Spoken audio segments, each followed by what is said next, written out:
This happened in the fall of 2022. I was 27, recently single, and just moved into a rented townhouse in southern Illinois, the first time in my life living completely alone. Technically, I was an adult, full-time job, stable routine, but emotionally, I was raw, fresh off a brutal breakup and desperately craving silence.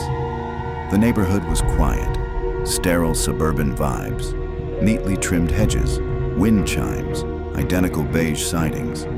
I didn't know any of my neighbors, and I liked it that way, except for one. About 3 doors down lived a man, maybe mid-40s, heavy-set, scruffy beard, always outside at night. Sometimes he'd be pacing, other times just standing still in his driveway, staring, not at anything, just out, like a statue somebody forgot to take inside. He never waved, never smiled, never acknowledged me, even when I pulled into my driveway and looked directly at him. Friends and family brushed it off. He's probably just weird, maybe has insomnia. But something about his stillness, his presence, it stuck with me like a cold draft I couldn't quite shut out. Mid-September, things changed. I'd just gotten home from a late shift, threw together something to eat, then collapsed into bed.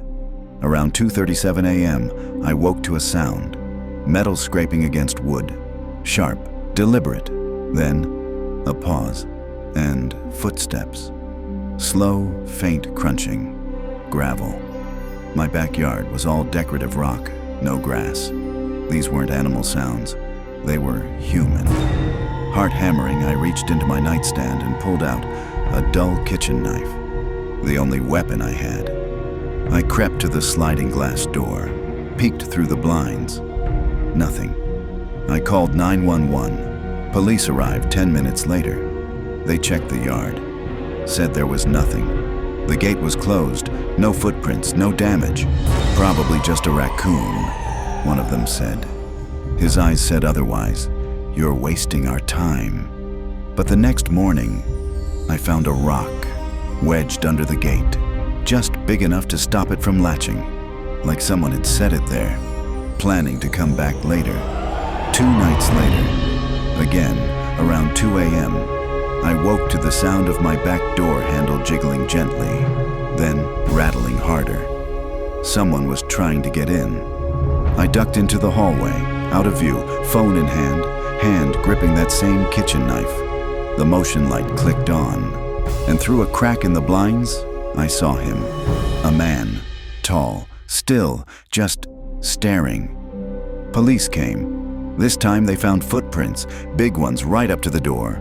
But again, no break-in, no crime, no action. So I installed cameras.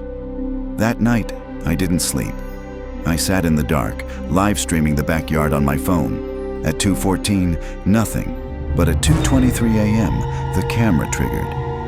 A man stepped into frame. Same building, black hoodie. Gloves.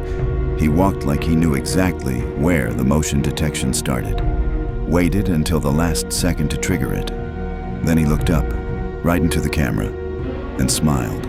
Not a normal smile. A long, stretching, unnatural sort of grin, like a child drawing a smiley face with no idea how people actually smile, then backing away. Slowly. Again.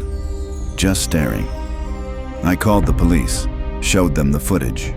They looked genuinely unnerved, but still, no break-in, no threat, no action.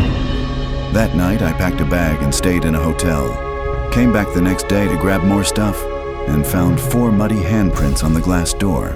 Too high, too low, as if someone had been crouching outside, just watching me sleep.